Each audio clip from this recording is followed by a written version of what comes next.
2075 সালের মঙ্গল গ্রহে পৃথিবীর সীমা আমাদের থামিয়ে রাখতে পারেনি। লাল মাটিতে গড়ে উঠেছে গম্বুজ ঘর ও জনবসতি। মানুষ সেখানে নিজেদের কাজে ব্যস্ত। ভবিষ্যতের ইতিহাস লেখা হচ্ছে মঙ্গলে। বরফ গলে যাচ্ছে, সমুদ্রের পানি বাড়ছে, ছোট ছোট দ্বীপগুলো তলিয়ে যাচ্ছে পানির নিচে। জন্ম নিচ্ছে জলবায়ু উদ্বাস্তু।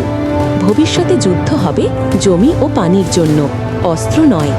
প্রশ্ন রয়ে যায়, মানুষ কি প্রকৃতির এই প্রতিশোধ ঠেকাতে পারবে? এআই আসার পর জীবন দ্রুত ও সহজ হয়েছে। কাজে গতি ও যুক্তি এসেছে। এআই বিশ্লেষণ করে, সিদ্ধান্ত নেয়, অনুভবও করতে পারে। প্রযুক্তির নতুন অধিপতি। রোবট এখন সেবা করে, রান্না বান্না থেকে ঘরের সব কাজ। মানুষের পরিশ্রম কমেছে, তবু প্রশ্ন জাগে, মানুষ কি নিজের চিন্তা হারাচ্ছে? যন্ত্রের সুবিধায় ডুবে আমরা কি মানবিকতা ভুলছি? রাস্তা এখন শুধু মাটিতে নয়, আকাশেও। গাড়ি উড়ছে, শহরে নেই ট্রাফিক বা জ্যাম। হাতে নাগালে সবকিছু। এটি এক নতুন মাত্রার নগর, যেখানে বাস্তবতা কল্পনাকে ছুঁয়েছে। প্রকৃতিও পেয়েছে প্রযুক্তির ছোঁয়া। ঘন জঙ্গলেও আছে আধুনিকতা। যারা 2000 সালে জন্মেছে তারা হারিয়েছে সোনালী অতীত ও শৈশবের স্বাদ। মানুষ আজ মঙ্গলের বাসিন্দা, প্রকৃতি থেকে দূরে, হয়তো চাইতেও পারে না।